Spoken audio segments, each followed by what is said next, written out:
고린도전서 강의 39번째 시간입니다. 고린도라고 하는 것은 아가야 지방의 수도입니다. 당시에 약 75만 명이 거주했던 거대한 도시고 무역의 도시죠. 따라서 사람들은 호화로운 생활을 했고, 호화롭다, 번영했다라는 것은 타락을 했다라는 것을 또한 의미해주고 있죠. 고린도에는 그리스 신화의 미와 사랑의 여신으로 등장하고 있는 아프로디테라고 하는 신전이 있었고, 이 사랑의 여신을 숭배하기 위해서 약 1000명에 이르는 신성한 창녀라고 하죠. 이 창녀들이 매춘을 하고 있는 쾌락의 도시요, 타락했던 도시입니다. 뿐만 아니라 고린도에는 올림픽에 버금가는 큰 경기장이 있고 경기가 열리는 곳입니다. 그래서 비도덕에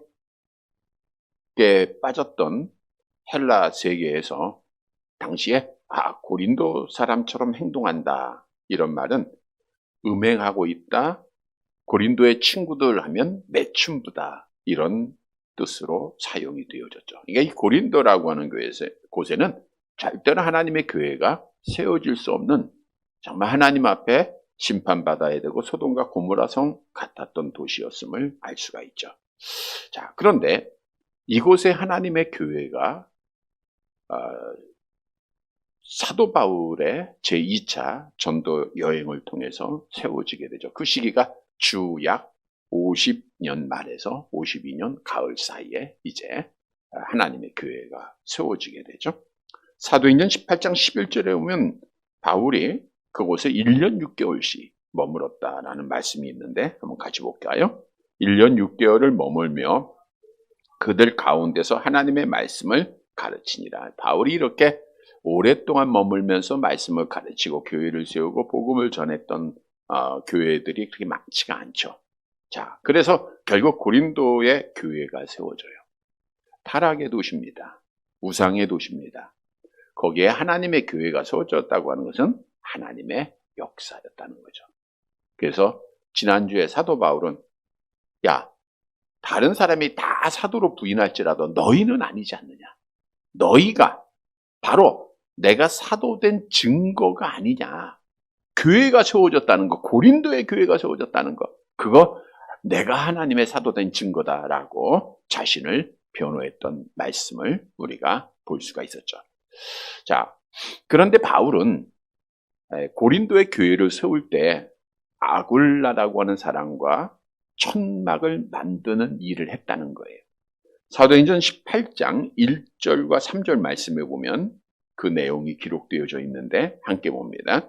그 후에 바울이 아덴을 떠나 고린도에 이르러 아굴루라 하는 본도에서 난 유대인 한 사람을 만나니 생업이 같음으로 함께 살며 일을 하니 그 생업은 천막을 만드는 것이더라. 생업이 같다라는 것은 바울과 아굴라의 직업이 같았다. 그래서 함께 살면서 그 일을 하는데 그 일은 천막을 만드는 일이에요. 이 일을 하다라고 하는 말씀의 뜻은 끊임없이 부지런히 열심히 일했다라는 거예요. 자, 그런데 중요한 사실은 사도 바울이 일을 하면서 고린도 교회를 세운 거예요. 그런데 그 일로 인하여서 교회 안에 사도 바울이 떠난 후에 바울의 사도권을 부인하는 일들이 생기는 거예요. 자, 당시에 헬라인들은 말로 또 머리로 좋은 말들하고 철학을 논하고 하면 참 지혜로운 자들이고 지식이 많은 자들이고 인정을 했어요. 그러나 이렇게 육체 노동을 하는 자들을 천하게 여겼습니다. 다시 말하면 고린도 사람들은 그 똑같은 사람들, 헬라 철학의 영향을 받은 자들이니까 육체 노동을 하는 자들을 천하게 여기는 그러한 사상을 가지고 있었는데 자기들에게 복음을 전했던 자가 바울이라고 하는 자죠. 그는 육체 노동을 하고 있었던 자예요. 그러니까 야, 천하게 저렇게 막이라는 사람이 어떻게 사도가 될 수 있겠느냐. 그러면서 사도 바울이 육체적 노동을 하면서 하나님의 복음을 전하고 교회를 세운 자임에도 불구하고 사도권에 대해서 부정되어지고 있었던 현실을 맞이하게 됩니다. 따라서 오늘 본문의 말씀은 사도 바울이 내가 사도라고 하는 사실을 계속해서 지금 변론해주고 있는 거예요. 내가 이런 이유로 내가 사도가 되었다.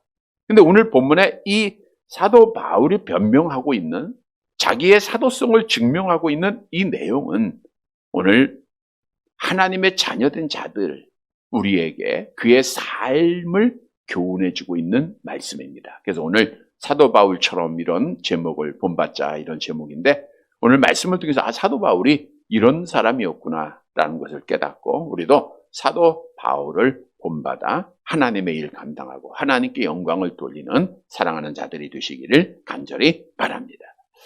첫째로 사도 바울을 본받아서 비판을 받는 자가 돼야 돼요. 물론 다른 믿음이 없는 자들이겠죠. 사도 바울은 오늘 본문 3절 말씀을 볼까요? 같이 봅니다. 나를 비판하는 자들에게 변명할 것이 이것이니. 그러니까 사도 바울을 비판하는 자들이 교회 밖에도 있었고 교회 안에도 존재하고 있었다는 거죠. 비판하다는 것은 엄밀히 조사하다, 반대하다, 신문하다 이런 법적인 단어입니다.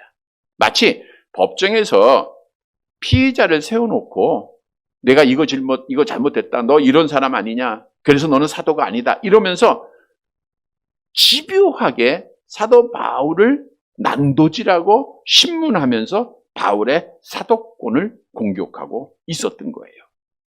자, 그런데 중요한 사실은 바울이 이렇게 비판을 받을 때 뭐 다른 일로 매를 맞고 어려움을 당하고 고난을 당하는 건 침묵하며 다 이겨나갔습니다.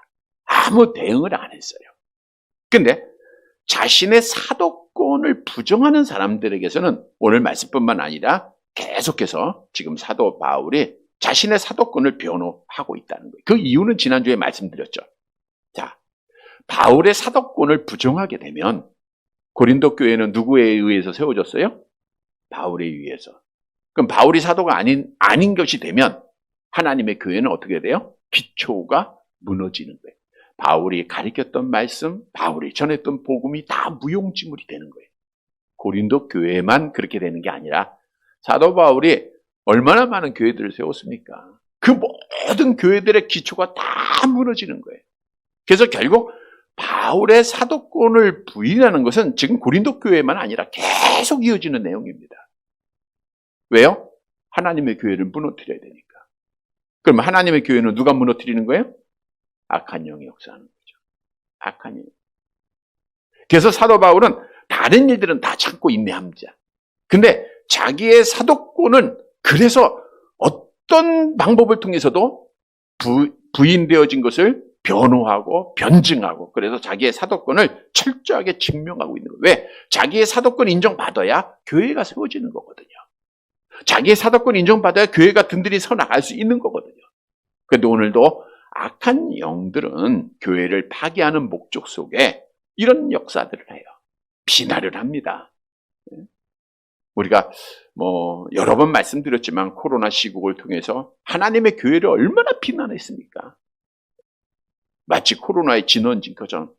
그러니까 교회의 문은 얼마나 많은 또 교회가 문을 닫아요. 그 일로 인하여. 이게 전부 악한 영의 역사였던 것을 우리가 지나고 보니까 반드시 보게 되잖아요. 그러니까 하나님의 교회를 박해하고 하나님의 교회를 비난하는 것은 악한 영의 역사예요. 왜? 신앙생활 제대로 하지 못하는 개인에게 주시는 시험이요. 하나님의 교회를 무너뜨리고자 하는 거예요. 바꿔 얘기하면 악한 영이 대적하는 자가 바른 신앙생활하는 자라는 거예요. 오늘 본문에서 사도 바울이 교회를 무너뜨리려고 하는 자들로 인하여 도전을 받고 비난을 받고 비판을 받는 것은 사도 바울이 잘했다는 거예요? 못했다는 거예요? 잘했다는, 바르게 했다는 거예요. 그래서 우리도 신앙생활을 바르게 하는 자들은 악한 자들로부터, 세상으로부터, 또 바른 믿음이 없는 자들로부터 비판을 받는 자가 되어야 된다는 거예요. 우리가 지난 주일의 말씀이 기억나죠? 천국에 들어가는 자는 예수님처럼 예수님이 고향에서 환영을 받았어요? 배척을 당하셨어요? 배척당하셨잖아요. 그래서 세상으로부터 배척당하는 자가 되자라고 말씀을 드렸듯 똑같은 내용이에요. 사도 바울은 천국 갈 자잖아요. 사도 바울은 하나님의 사람이잖아요. 하나님의 교회를 세워가는 자이잖아요. 그러다 보니까 세상으로부터 배척을 당하고 미움을 당하고 법적에서 서서 산산조각 나는 난도질을 당하는 그러한 고난을 다 겪었다는 거예요. 그런데 우리가 이러한 고난, 이러한 어려움들 당하지 않으려고 세상과 타협을 하는 경우가 많다 그랬죠. 적당하게 신앙생활을 하는 거예요. 이게 오늘날은 현대 기독교인들이 참 지혜로운 모습처럼 보여지고 있는 거예요. 세상으로부터 미움 안 당하고 적절하게 타협하는 신앙생활. 이것은 하나님 앞에 합당한 일이 아닙니다. 우리가 지난 주일에도 이 말씀을 인용해 드렸죠. 마태복음 10장 33절. 같이 봅니다. 누구든지 사람 앞에서 나를 부인하면 나도 하늘에 계신 내 아버지 앞에서 그를 부인할 것이라. 그래서 우리가 정말 하나님의 사람이고 하나님의 뜻을 이루려고 하면 사도 바울을 본받아 세상으로부터 비난받고 손가락질받고 비판당하고 이게 바른 신앙생활이라는 것을 우리가 다시 한번 믿으시기를 바랍니다. 그래서 우리는 세상으로부터 너만 혼자 신앙생활 아니야. 그렇게 해서 되겠느냐. 여러 가지 많은 비난을 당해요. 이럴 때 이상히 여기지 말라 그랬죠. 요한일서 3장 13절입니다. 함께 봅니다. 형제들아, 세상이 너희를 미워하여도 이상히 여기지 말라. 이상히 여기지 말아요. 당연한 거예요. 사도 바울이 그랬어요. 도리어 우리는 고난을 당하고 비판을 당할 때 어떻게 해야 될까요? 베드로전서 4장 13절 함께 봅니다. 오히려 너희가 그리스도의 고난에 참여하는 것으로 즐거워하라. 이는 그의 영광을 나타내실 때에 너희로 즐거워하고 기뻐하게 하려 함이라. 사도 바울은 그리스도의 남은 고난을 자기의 몸에 채운다라는 골로새 교회의 편지 내용처럼 예수님을 따라가는 삶을 통해서 세상으로부터 고난을 당하는 거예요. 비판을 당하는 거예요. 그래서 그는 더 기뻐했어요. 고난에 참여하는 것으로 기뻐한 거예요. 예수님께서도 산상수훈을 마치시고 이 말씀으로 우리에게 소망을 주시죠. 마태복음 5장 11절 12절 함께 봅니다. 나로 말미암아 너희를 욕하고 박해하고 거짓으로 너희를 거슬려 모든 악한 말을 할 때에는 너희에게 복이 있나니 기뻐하고 즐거워하라. 하늘에서 너희 상이 큼이라. 너희 전에 있던 선지자들도 이같이 박해하였느니라. 악한 말을 듣는 게 복이에요. 믿지 않는 자들로부터 바른 믿음이 없는 자들로부터 비난당하고 비판당하는 게 복입니다. 손가락질 당하는 게 복이에요. 그때 기뻐하고 즐거워하면 하늘에서 상이 있는 거예요. 성도 여러분, 사도 바울은 비난을 당합니다. 비판을 당합니다. 부정을 당합니다. 그러나 그는 기쁨으로 인내하며 믿음을 지켰어요. 우리도 마찬가지입니다. 이 땅에서 타협하지 말고 세상 사람들로부터 비난당하고 비판당하는 것 신앙생활 잘하고 있다고 하는 증거인 것을 알고 우리가 주님 바라보면서 우리가 인내 잘해서 끝까지 믿음 지켜서 하나님 앞에 복을 받는 사랑하는 자들이 되시기를 간절히 바랍니다. 두 번째로 사도 바울을 본받아 희생하는 자가 돼야 돼. 포기, 희생 이런 단어를 생각하면 되겠죠. 본문 4절 말씀입니다. 같이 봅니다. 우리가 먹고 마실 권리가 없겠느냐. 이 권리라는 것은 마땅히 가질 수 있는 특권을 말하고 마땅히 해야 할, 마땅히 소유할 수 있는 거예요. 마땅히 해야 가질 수 있는 거예요. 근데 먹고 마실 권한이 없느냐? 이 말은 단순하게 우리가 아무거나 제한 없이 원하는 대로 먹고 마실 수 있다 이 뜻이 아닙니다. 사도들에게 주었던 특별한 권리예요. 교회 공동체로부터 부양을 받을 수 있는 권리, 먹을 것, 마실 것, 공급받을 수 있는 권리를 말하고 있는 겁니다. 당시 일반적인 사도들은 이러한 권리를 누리고 있었죠. 그래서 이러한 권리를 그들이 누리면서 복음을 전하고 하나님의 일을 감당하고 교회는 그들의 필요를 채워주고 그게 권리예요. 이 권리는 사실 예수님께서 정하신 겁니다. 마태복음 10장 10절을 볼까요? 함께 봅니다. 여행을 위하여 배낭이나 두벌옷이나 신이나 지팡이를 가지지 말라. 이는 일꾼이 자기의 먹을 것을 받는 것이 마땅하며. 여기서 여행은 우리가 일반적으로 생각하는 여행이 아니라 전도 여행입니다. 복음 전할 때 너희가 아무것도 생각하지 말라. 일꾼이, 복음 전하는 자가 자기의 먹을 것을 받는 것은 마땅한 일이라는 거예요. 또 누가복음 10장 7절 함께 볼게요. 그 집에 유하며 주는 것을 먹고 마시라. 일꾼이 그 싹을 받는 것이 마땅하니라. 이 집에서 저 집으로 옮기지 마라. 복음 전하는 것, 하나님의 일하는 것, 이거 하나님의 일이잖아, 일. 그러니까 그들이 삭슬 받는 것은 마땅한 권리라는 거예요. 주님이 정하셨어요. 그래서 사도 바울도 디모데에게 편지할 때 이런 말씀을 했죠. 디모데전서 5장 18절 함께 봅니다. 성경에 일러스되 곡식을 밟아 떠는 소에 입에 망을 씌우지 말라 하였고, 또 일꾼이 그 삭슬 받는 것은 마땅하다 하였느니라. 그러니까 당시의 모든 사도들이 교회로부터 부양을 받는 거, 먹고 마시는 거, 공급받는 거, 이게 권리예요. 교회는 당연히 해야 할 일입니다. 그런데 앞에서 언급한 대로 바울은 당시에 이러한 권리를 누렸어요? 안 누렸어요? 안 누려요. 보수를 받았어요? 안 받았어요? 안 받은 거예요. 그 이유는 여러 가지가 있는데, 먼저는 당시에 그 떠돌이 철학자들이 있어요. 그러니까 자기의 지혜를 자랑한다 하면서, 철학이라고 하는 것은 많은 논쟁이거든요. 그러면서 보수를 받는 사람들, 이 사람들이 굉장히 멸시를 했습니다. 그래서 사도 바울이 사실 복음을 전할 때 저들과 동등하게 여김받을 것이 걱정이 돼서 떠돌이 복음 철학자로 저들이 생각할 것을 알아 그 권리를 포기를 한 거예요. 자기는 그렇지 않다는 거예요. 또 하나의 이유는, 자 보세요. 사도 바울은 하나님의 복음을 전하고 뭘 세워요? 교회를 세우죠. 그러니까 교회를 세우면 또 떠나야 되잖아요. 교회를 세우고 계속해서, 물론 이제 고린도에는 1년 6개월도 있었지만, 사도 바울은 교회를 세우면 떠나요. 자, 교회를 세우고 교인들이 세워지고 하나님의 교회가 세워져야 그 권리를 누리고 또 공급을 받을 거 아니에요. 그러니까 사도 바울의 사명은 하나님의 교회를 세우는 것뿐이에요. 그러니까 교회도 세우지 않았는데, 야, 복음을 전하기도 전에 이제 너희가 복음을 받아들이면 내 필요를 너희는 다 채워줘야 된다. 이거 가르칠 수가 없잖아요. 그런 시간적 차이가 사도 바울의 사역에는 항상 있었어요.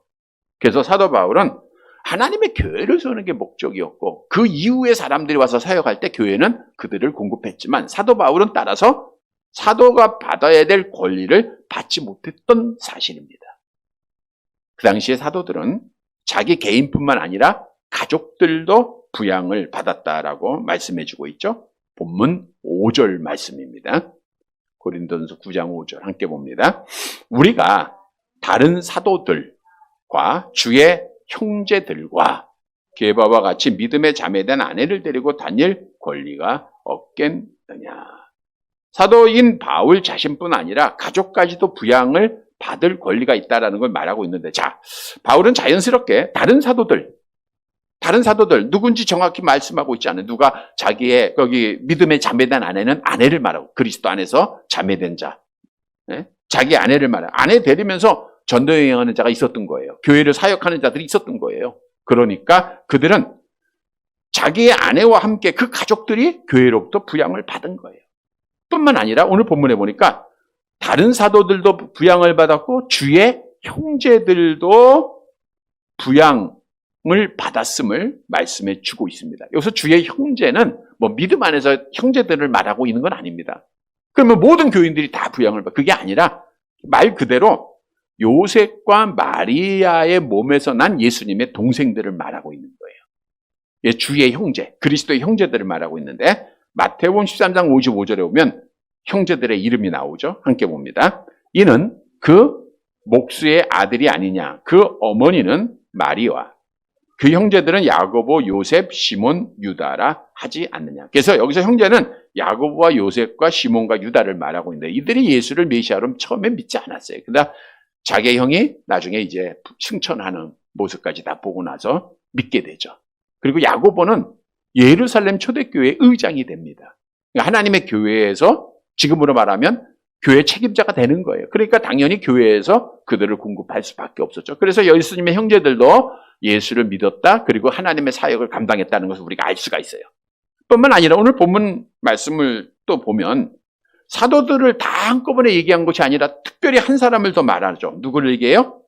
게바와 같이. 그러니까 다른 사도들도 있었는데 특히 게바는 자기 아내와 함께 가족과 함께 공급을 받고 있었다고 하는 것을 말씀해 주고 있죠. 게바.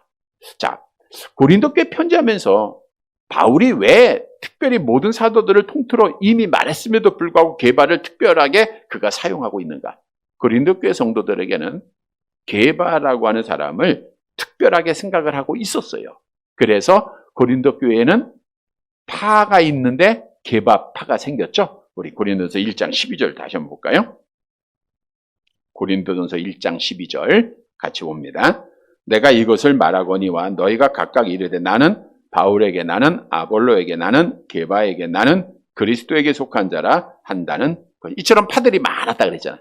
뭐 바울은 교회를 세웠으니까 바울파가 있었고 아볼로는 바울 다음에 온 목회자니까 또 아볼로파도 있고 게바는 사도 중에 어떤 으뜸이 가고 제자 중에 수제자였잖아요. 그러니까 게바파가 생긴 거예요. 또 뭐 그리스도파가 있고. 근데 이 게바파들이 특히 바울의 사도권을 부정하는데 앞장을 섰다는 거예요. 그래서 게바처럼 내가 부양받을 권리가 없느냐라고 그들에게 말한 겁니다.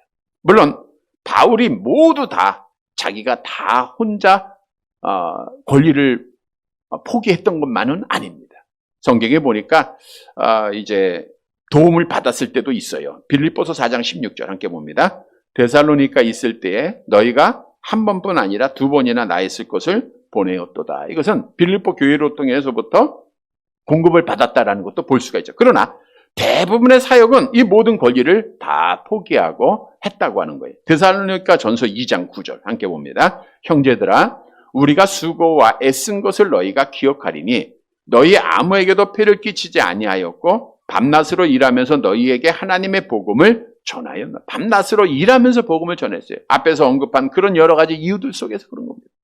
다시 말하면 사도 바울은 그래도 공급을 받을 수 있는 권리가 있었던 거예요. 그냥 포기한 거예요. 목회에 전념하도록 하나님이 세우신 법에 따라 그가 권리를 누릴 수도 있었잖아요. 다 포기한 거예요. 다 희생한 거예요. 왜? 하나님의 교회를 세우기 위해서다.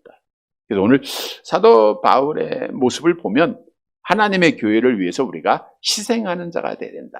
이런 교훈을 주고 있다는 거죠. 하나님의 교회에 희생하는 자가 되라.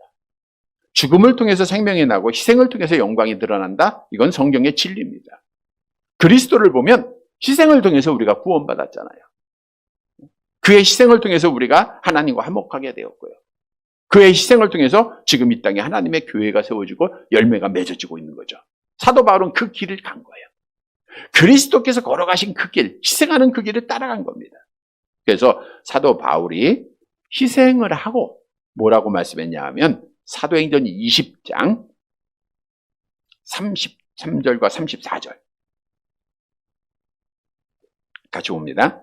내가 아무의 은이나 금이나 의복을 탐하지 아니하였고 여러분이 아는 바와 같이 이 손으로 나와 내 동행들이 쓴 것을 충당하였다. 충당했죠? 그게 왜 그랬느냐? 데살로니가 후서 3장 9절 함께 봅니다. 우리에게 권리가 없는 것이 아니요 오직 스스로 너희에게 본을 보여 우리를 본받게 하려 함이니라. 권리를 포기한 것은 오늘 우리 성도들에게 하시는 말씀이잖아요. 권리가 있다. 이렇게 한 것은 너희에게, 성도들에게 말하는 너희에게 본을 보여. 그러니까 모든 권리 다 누리지 말라는 거예요. 포기할 수 있고 희생할 수 있고. 포기의 희생이라는 것은 권리를 버리는 거 아닙니까? 그리고 신앙생활을 하라는 거예요. 신앙생활. 우리가 직분을 통해서 권리 누릴 수 있습니다. 그래서 뭐 대접을 받으려고 하고 높아지려고 하고 높은 자리에 올라가려고 하잖아. 이거 다 잘못. 너희에게 본을 보이지 않았느냐. 그러니까 사도 바울은 다 포기하는 거예요. 그게 주님 따라가는 길을 알았기 때문이에요. 예수님께서 그런 말씀 하셨잖아요. 암송해 볼까요? 내가 진실로 진실로 너희에게 이르노니 한 알의 밀이 땅에 떨어져 죽지 아니하면 하나 그대로 있고 죽으면 많은 열매를 주님이 그러셨잖아요. 그러니까 사도 바울이 그걸 알아요. 그래서 자기도 하나의 밀이 되어서 희생한 거, 희생. 여러분, 신앙생활은 희생입니다. 내 권리를 누리는 게 아니에요. 인사를 받는 것이 아니라 인사를 하는 게 신앙생활이에요. 내가 더 나이가 많으니까 인사를 받아야 되겠다? 이건 잘못된 거예요. 권리를 하나하나 포기하는 게 신앙생활입니다. 그래야 열매가 있다는 거예요. 우리는 오늘 사도 바울이 권리가 있어요. 누려도 돼요. 그러나 희생했듯 우리도 희생하고 정말 자기를 포기할 줄 아는 그런 사도 바울의 모습을 본받아서 우리도 나의 희생으로 많은 열매를 맺어 하나님께 영광을 돌리는 사랑하는 자들이 되시기를 간절히 바랍니다. 세 번째, 사도 바울을 본받아 화목해야 돼요. 화목. 자, 오늘 본문 마지막 절 6절 말씀 봅니다. 같이 봅니다. 어찌 나와 바나바만 일하지 아니할 권리가 없겠느냐. 바나바 잘 알죠? 바울의 1차 전도 여행 동행자 바나바. 자, 그런데 오늘 6절에 보니까 일하지 아니할, 그러니까 바나바도 육체 노동을 사도 바울처럼 했다 그거죠.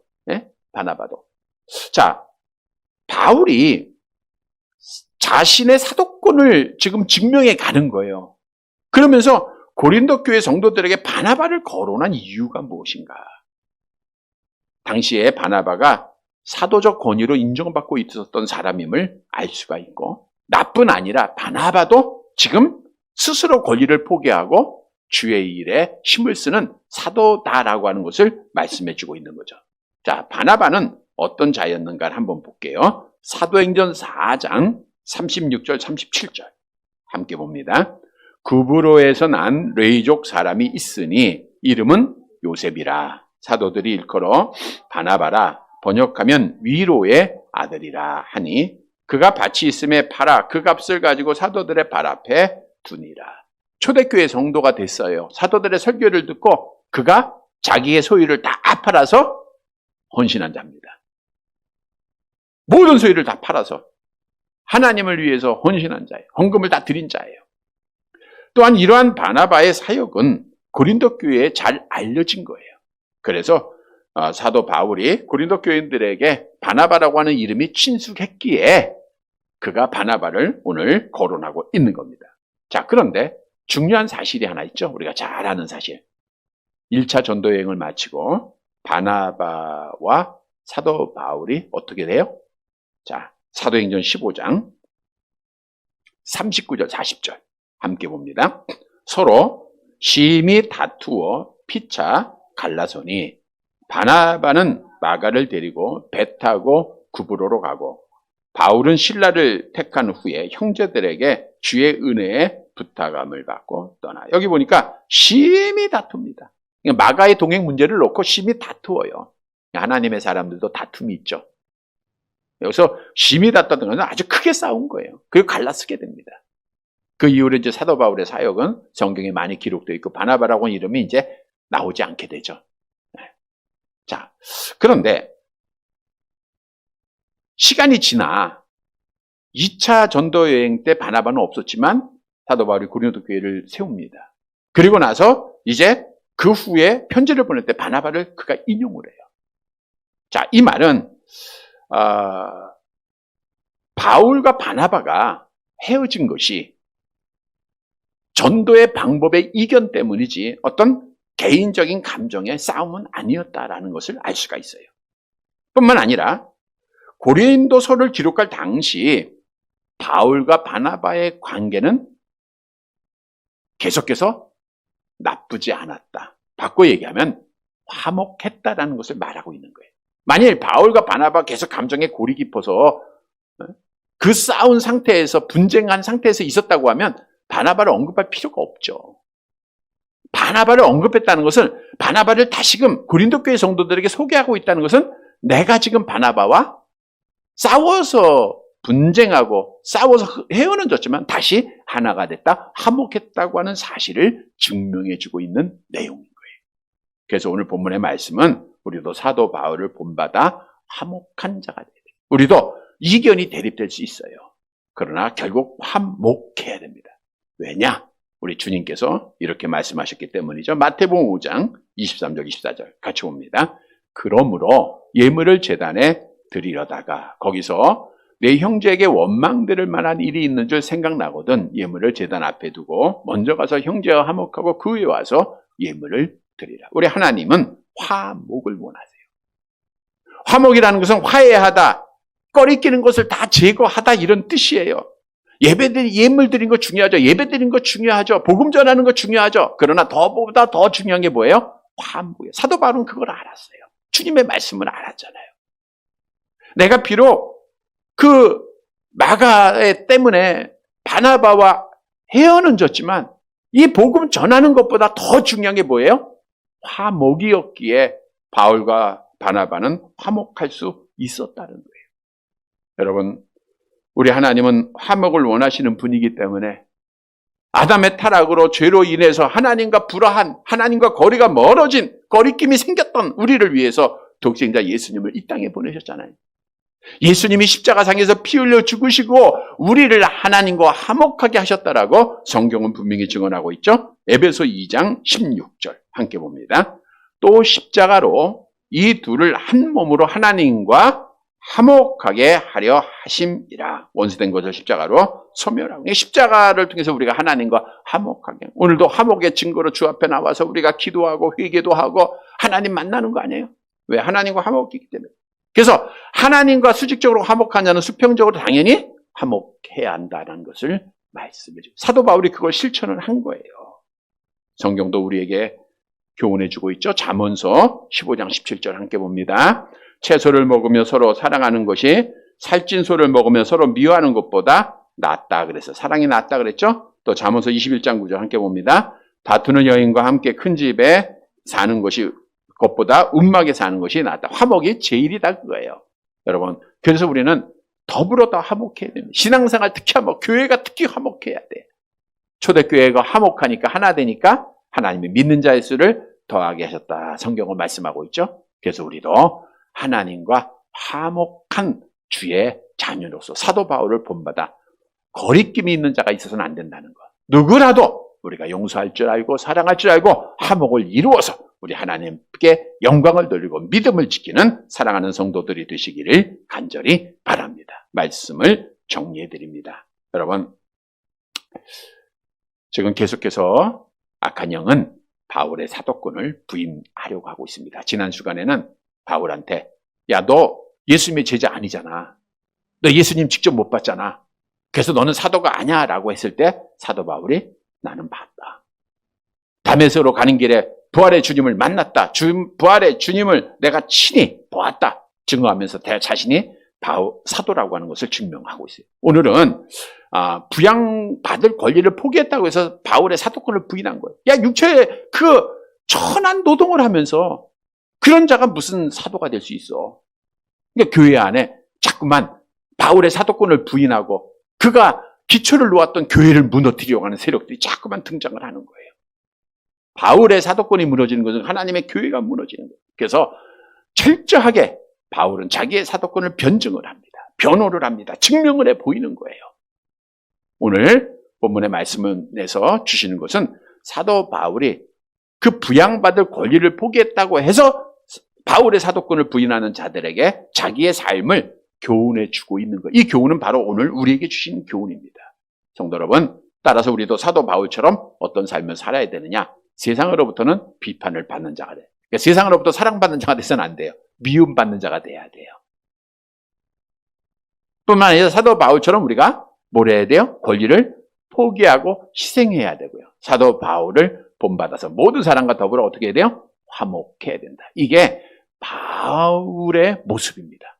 사랑하는 성도 여러분, 오늘 주신 말씀 따라 사도 바울을 본받아서 우리도 정말 세상에서 비난받는 믿음 지키는 자들이 되고 또 권리도 포기하고 희생해서 좋은 열매 맺고 화목해서 하나님께 영광을 돌리는 사랑하는 성도들이 되시기를 주님의 이름으로 간절히 바랍니다.